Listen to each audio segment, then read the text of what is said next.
மேகதாது அணை சம்பந்தமாக ஒரு விவாதம் நடந்தது.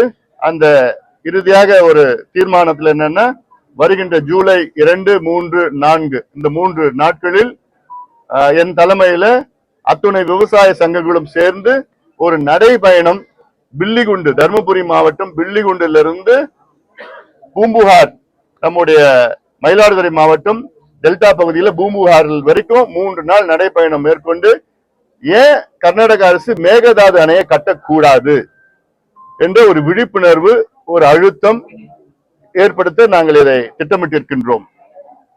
என கர்நாடகா முதலமைச்சர் திரு DK சிவகுமார் அவர்கள் மீண்டும் மீண்டும் தவறான கருத்துக்களை மக்கள் மத்தியிலே பரப்பி வருகிறார்கள்.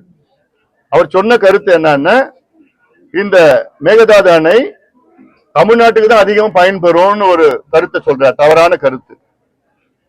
இரண்டாவது, அந்த மேகதாது அணை கட்டினாங்கன்னா இது முழுமையிலும் குடிநீருக்காக தான் நாங்க பயன்படுத்துவோம் அப்படின்னு இன்னொரு கருத்தை சொல்றார்.